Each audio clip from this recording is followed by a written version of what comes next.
Hey, I'm Mark Wilson. I always like it when I can make a dish outside, just because I kind of like being outside. This one you can make indoors, outdoors. You can put it in your grill out there and cook it over indirect heat and put it in the oven. Multiple ways to make it. Think about this one though, it is so simple to make. It's going to go by just like this, and it is utterly phenomenal. The flavor is fantastic. So if you've got a cast iron skillet, you can cook it in it, which turns out great. If you don't, you can put it in a casserole dish and you can cook it. It'll turn out just as damn good. Let's get started. A lot of recipes, you're having to whip up butter, get it all blended just a certain way.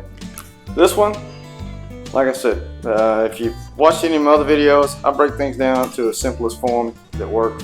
Still turns out great, because the last thing I want anybody to do is waste their time making something that doesn't taste good. This all tastes phenomenal. To me, if it's not great, I'm not putting it out there. 1 stick of butter. I like room temperature to start with, because it really doesn't matter. You're going to shove this into your grill, oven, whatever you use. 325 until the butter melts, and you're going to pull it out. That's part one. Part two of this, and it's just as simple. Take our sugar, our flour,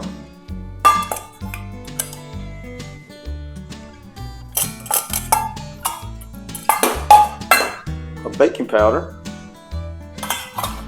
our vanilla instant pudding. Normally I'm not one for going with something like this, but it's my great aunt's recipe, so and the fact that it comes out fantastic like this, so we're sticking with it because it's all her. Cinnamon, salt, and our milk, just at room temperature. And all we do this is going to mix it all together. And I'm going to put it on my KitchenAid over here. And you can do it with a whisk, you can do it with whatever you want to, hand mixer, whatever works for you, whatever's easiest for you. Got our batter all set. One thing to remember, you want to scrape along the edges of the side whenever you're mixing it up, whatever you're mixing it up with, unless you're just going with it with a whisk, and then you'll see it. But you don't want to have any white powder or flour on the side of it and have that in there, and then somebody bites into it, because it's kind of embarrassing, and doesn't taste that good either. So we've got here our skillet with our butter melted. Can see, just move it around, make sure you're on a level surface when you do this, and then it's just a matter of scraping this divine, great tasting and an amazing smelling mixture into the bottom.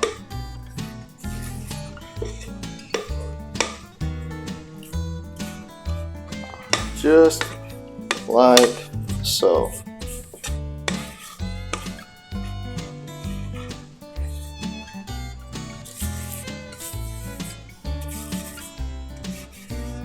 Really don't want to leave any of it behind, if you can help it.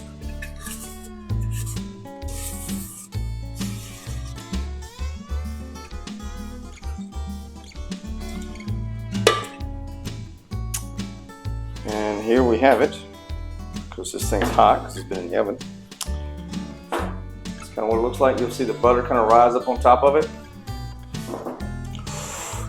Can't wait, can't wait.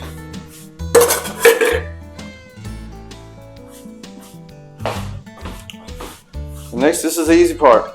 We're going to take our peaches. I've tried white peaches before with this. Not a huge fan of that.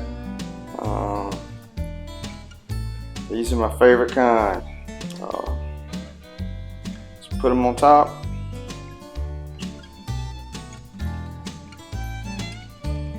If you have some chunks, I generally put them in the middle. Otherwise, I try to do a pinwheel kind of thing. Sometimes it lands great, sometimes it doesn't. I know one thing, it's going to taste good.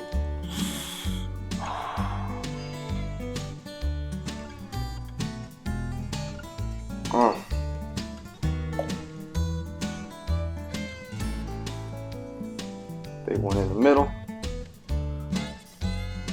Put this one to flank that one. And then another chunk off to the side. So that's it. That's all there is to this. You cook it over indirect heat on the grill, 325 for an hour, and you put it in the oven for 325 for an hour. Just that simple.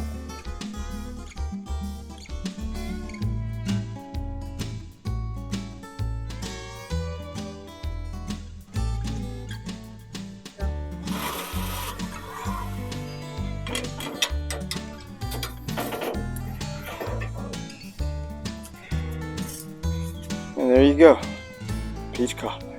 There you have it. Still bubbling.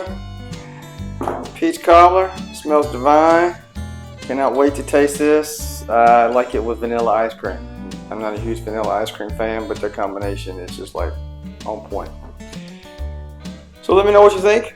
You can hit me up at Cooking with Wilson at Gmail, Facebook, YouTube, TikTok, Twitter, Instagram, whichever one.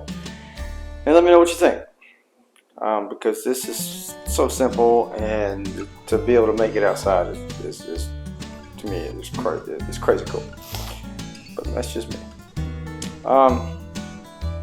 And if you want the recipe, it's in the description. It's also in volume 2 of the cookbook, and digital and print form, whichever one you prefer. I'll have a link for that in the description below.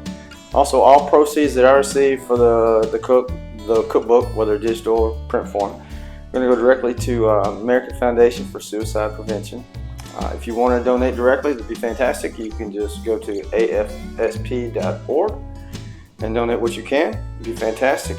If you or anybody is in crisis, text or call 988. And remember, you know, nothing, not even your troubles are forever. And hang in there. And on a side note, if you're ever thinking about refriending someone who tried to destroy your character or reputation, don't. Because a damn snake sheds its skin just to grow bigger. Until next time, peeps.